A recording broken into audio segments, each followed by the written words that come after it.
이제 재개발 분양 대상에 대해서 이제 본격적으로 한번 들어가 보도록 할게요. 서울시 재개발 규정은요, 이렇게 총 3가지로 규정하고 있어요.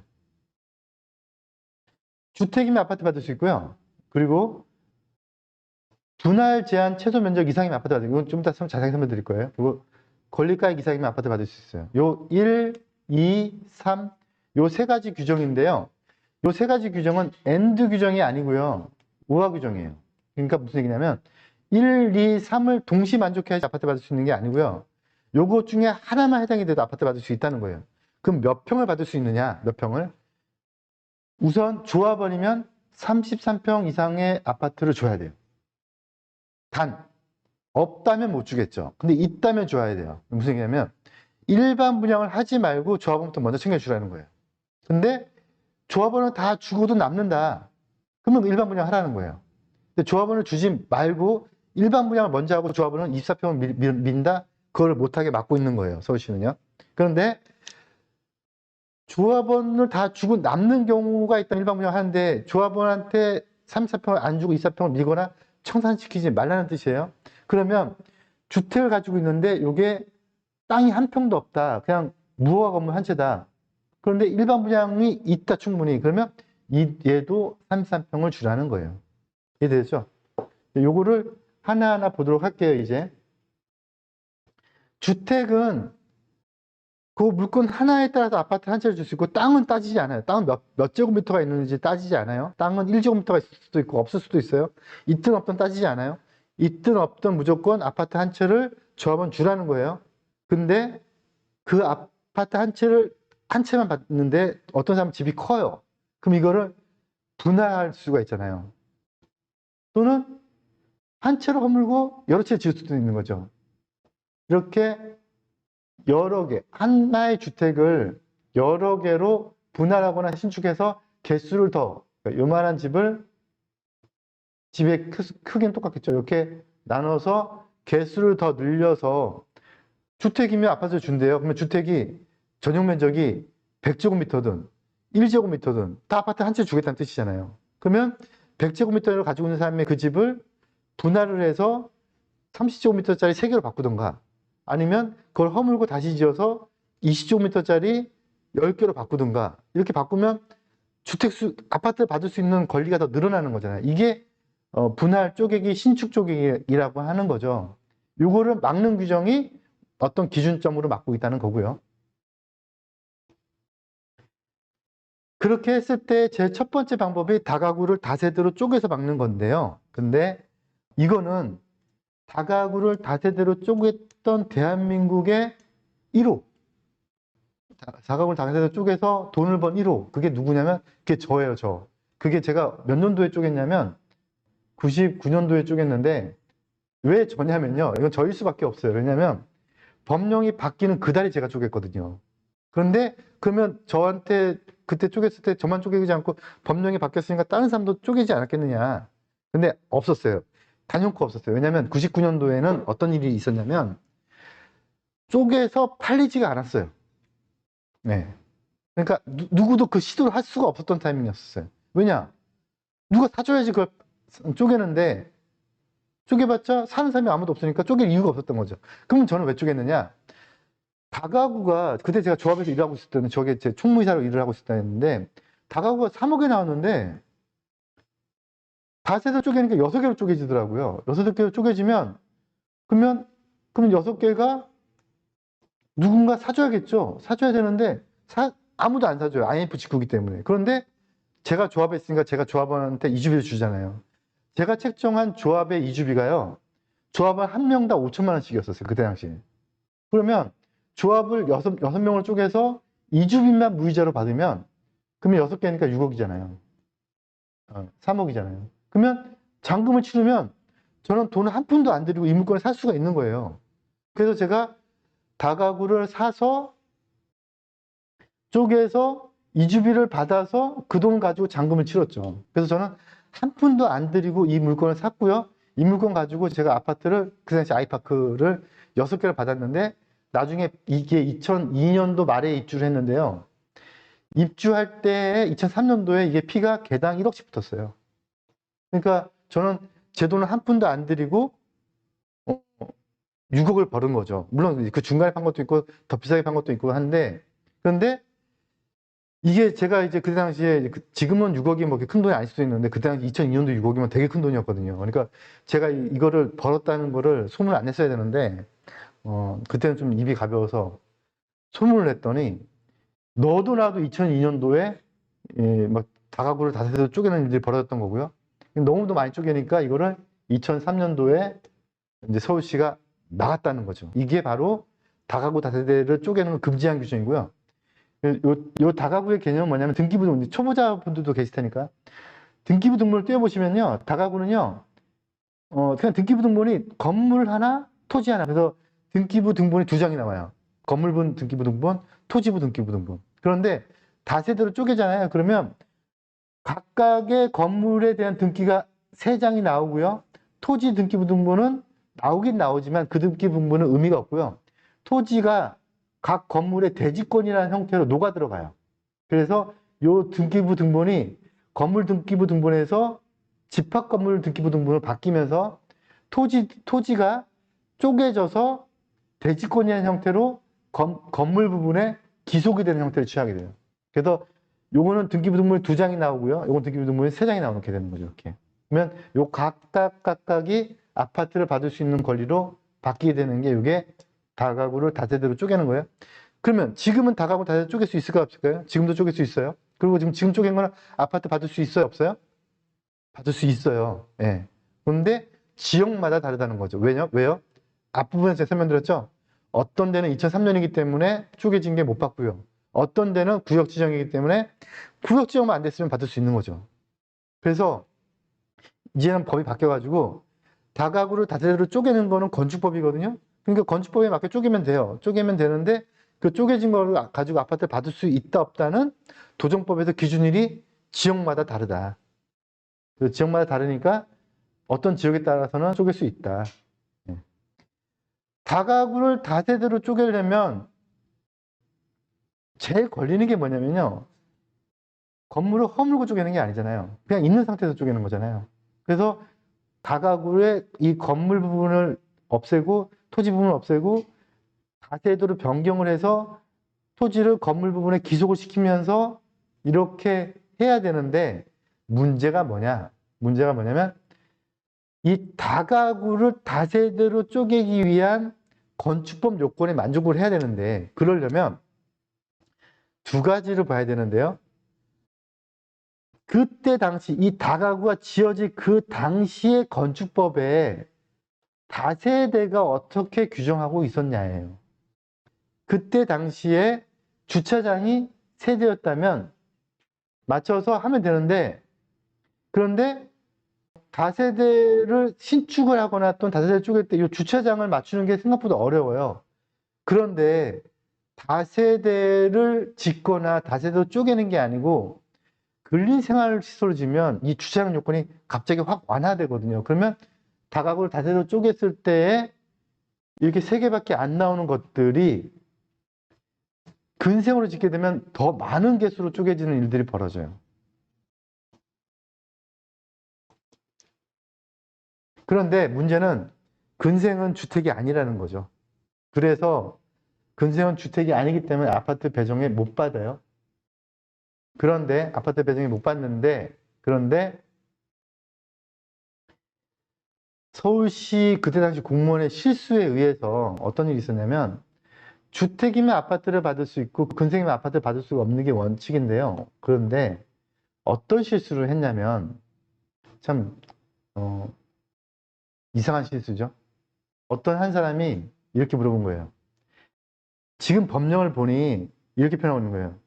주택이면 아파트를 받을 수 있는데 단 기존 무허가 및 사실상 주거용도 인정하겠다라고 하는 이 말의 뜻이 무엇입니까? 라고 서울시에 이렇게 물어보니 서울시 담당자가 그때 당시에 사실상 주거용으로 쓰고 있으면 아파트를 줍니다. 답변해 준 거예요. 그러니까 이제 이 사람이 질문도 어떻게 했냐면 그러면 기존 무허가는 아니지만 사실상 주거용으로 쓰고 있으면 아파트 줍니까? 이렇게 다시 질문한 거죠. 그러니까 서울시 담당자가 네 라는 답변을 실수로 했어요. 실수로. 그러니까 그래? 다시 한번 좀 더 깔끔하게 물어보자. 근생인데 또는 공장인데 재개발 지역 내에 사실상 주거용으로 쓰고 있으면 아파트 줍니까? 이렇게 물어보니까 서울시 담당자가 네 라고 답변을 해준 거예요. 그래서 근생을 불법으로 원룸으로 개조해서 공장으로 쓰고 있던 거를 주택으로 개조해서 아파트를 달라고 하는 일들이 많이 벌어졌고, 이걸 가지고 신축 쪼개기를 하면 6개 나오는데 근생 쪼개기를 하면 12개가 나오니까 근생 쪼개기가 벌어졌고요. 그래서 이거를 부랴부랴 서울시가 2008년 7월 30일 맡게 됐고요. 맡게 되면서 옛날에 답변을 해줬던 거를 번복을 하고 그 다음에 좀 더 깔끔하게 하기 위해서 법의 표현을 기존의 무허가로서 사실상 주거용으로 바꾸게 됐고요. 지금은 법령을 확인해 보니까 이렇게 바뀌었어요. 무허가만 인정을 해주고 인정을 해주고 근생이나 공장은 불법으로 주택으로 바꿨다고 하더라도 인정해주지 않겠다. 그러면 법을 이렇게 바꾸게 되면 그럼 그전 것들은 이 2008년 7월 30일 이전 것들은 법이 바뀌기 전의 것들은 그러면 그걸 인정해줄게. 대신에 사실상 주거용으로 쓰고 있는 것들은 내가 서울시가 실수한 거니까 사실상 주거용으로 쓰고 있는 거를 이날짜 전에 쓰고 있다는 거를 어떻게든 간에 증명을 해라. 증명. 그 증명은 전입신고가 되어 있거나 또는 아니면 불법으로 썼으니까 이행강제금을 내야겠죠. 그런 것들에 한해서만 인정해준 몇몇 사례가 있는데요. 거의 사례가 없다고 봐야 돼요. 근생 쪼개기는 또는 주택을 다가구를 다세대로 쪼개기는 또는 조합원 숫자를 늘리는 거는 무조건 안 좋아요. 무조건. 그런데 경우에 따라서는 사업성을 저해시키는 거니까 일반 분양의 물량을 줄어들게 하는 거니까. 그런데 사업 시행자 입장에서는 아주 가끔 좋은 경우가 있는데 사업성에서는 무조건 안 좋지만 사업이 진행되는 경우에서는 좋은 경우가 아주 가끔 있는데요. 이런 경우에요. 예를 들어서 이 1단에 블럭이 있는데 조합원수가 이렇게 있네요. 그런데 반대를 해요. 재개발을. 반대를 해. 반대를 해. 반대를 해요. 반대를 해요. 그런데 동의를 하는 거예요. 동의를. 그러면 지금 몇 명이죠? 예, 지금 12명 중에서 5명이 지금 반대를 하네요. 예. 그러면 재개발은 토지 면적의 3분의 2가 동의를 해야 되고요. 토지 면적의 3분의 2가 동의해야 되고요. and 토지 등 소유자의 4분의 3이 동의를 해야 되거든요. 요 조건 만족해야 되고 요 조건 만족해야 돼요. 근데 지금 이걸 보니까 어떤 일이 벌어지고 있냐면 면적은 3분의 2가 돼 보여요. 그런데 4분의 3을 못 맞추는 거잖아요. 지금요. 그죠? 그럼 재개발을 못 하는 거예요. 이런 경우에 이렇게 하라는 뜻은 아니고요. 이런 경우에 어떻게 하냐면 이렇게 하는 거예요. 요 물건을 사서 요 물건을 갑자기 지분 쪼개기를 해버리는 거죠. 하나, 둘, 셋, 넷, 다섯, 일곱, 여덟, 9개로. 그러면 아까 요 한 명이 바뀌었으니까 11명으로 바뀌면서 다시 9개로 늘어나는 거니까 분모가 20이 되고요. 20이 되면서 20분의 요 물건을 산 사람들은 다 재개발 동의하게 만드는 거예요. 그럼 9명, 10명, 11명, 12명, 6명, 10명, 15명.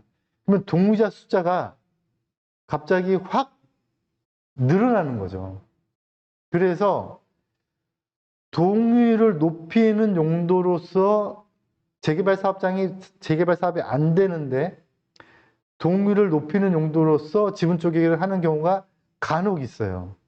그런데 이거의 위험성은 뭐냐? 그러면 이렇게 지분 쪼개서 요 물건 팔면 분양권을 노리는 거니까 저번 시간에 보여드렸죠? 한 평짜리가 평당 5천에 팔리는데 10평짜리가 평당 500에 팔리면 10평짜리를 이렇게 작업을 해서 5천에 팔리게 10배를 벌어먹는다고요. 그러면 이 물건들이 가격이 확 올라가니까 그러면 이것도 쪼개고 이것도 쪼개고 이것도 쪼개고 이렇게 돼버리면 어떤 문제가 터지냐면 이제 원천적인 문제가 터지는 거죠. 조합원수가 너무 늘어나서 사업성이 떨어지는 문제. 더 원천적인 문제 뭐죠? 노후도가 깨져서 재개발 사업이 안 되는 문제. 그래서 제가 보기에 제일 이상한 현상이 뭐냐면 여기는 재개발이 될 겁니다라고 하면서 신축 물건을 팔고 있어요. 예. 재개발 지역의 신축 물건이 한두 개 정도는 가능하겠지만 그 물건에 사는 사람은 재개발을 기대할 수가 있느냐? 적어도 본인 세대에서는 재개발을 안 되겠죠. 왜냐? 재개발은 노후도가 30년 이상이 돼야 되니까. 그래서 신축 쪽 얘기는 아주 그냥 진짜 잘 봐서 노후도를 안 건드리는 경우에서 동의자 숫자를 높이는 경우가 있을 수 있지만 그러지 않는 경우는 대부분 다 사업성을 저해하는 요소다. 유허가와 무허가의 차이는 뭐냐면요. 이런 거예요. 건축법이라는 제도가 80년도에서 90년도쯤에 건축법이 이제 활성화되기 시작하는데 이 건축법이라는 제도 이전에도 건물들이 있었거든요. 그 건물들에 대해서 건축법에 맞게 안 지었으니까 너희들은 불법 건축물이다라고 할 수가 없으니 이 건물들을 인정을 해주자. 인정을 해주기 위해서는 그러면 이 건축법이라는 제도에 있기 이전 건축법이라는 제도에 있기 이전 건축물이라는 걸 인정해 주는 게 요게 만약에 이렇게 이 색깔들의 건물들은 인정해 준 거죠. 이렇게 이게 무허가고요. 그렇지 않고 이렇게 새롭게 지어진다면 요거는 건축법에 맞게 지어라. 그럼 요거는 신축 건물이 되는 거죠.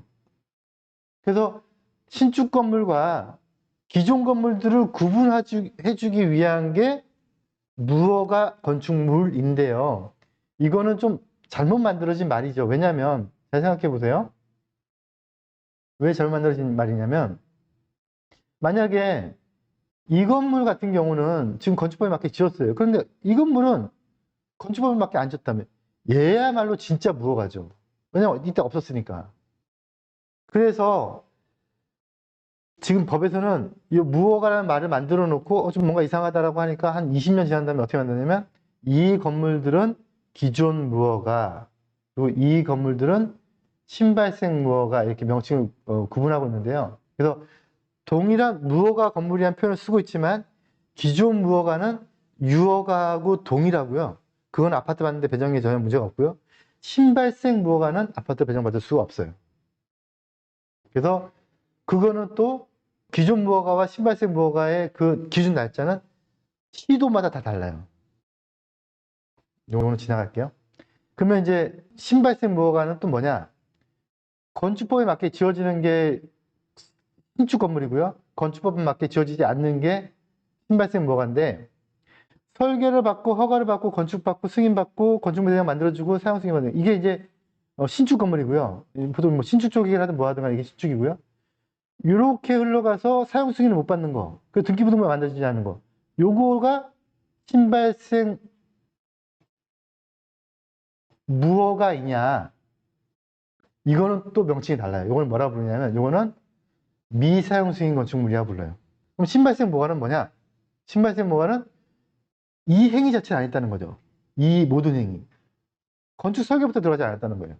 그래서 아예 그냥 진짜 말 그대로 생무허가. 이거가 신발생 무허가고요. 허가는 받았지만 확장을 했거나 이렇게 해서 사용 승인을 못 받은 거. 이거는 신발생 무허가가 아니고 미사용 승인 건축물. 이 미사용 승인 건축물은 서울시만 예외적으로 몇 가지를 구제해 주는 경우가 있어요. 그래서 미사용 승인 건축물은 100% 아파트 받지 못하는 건 아니고요. 이거는 예외적으로 몇몇 사례에 의해서 아파트를 배정해 주는 경우가 있긴 한데 그거는 서울만 그렇다. 서울만. 지방은 아예 그런 법령이 없고요. 서울만 그렇고요. 그게 아니고요. 여기서부터 아예 가지 않은 것들. 신발생 무허가는 이거는 서울이든 어디든 전부 다 아파트 배정받을 수 없어요.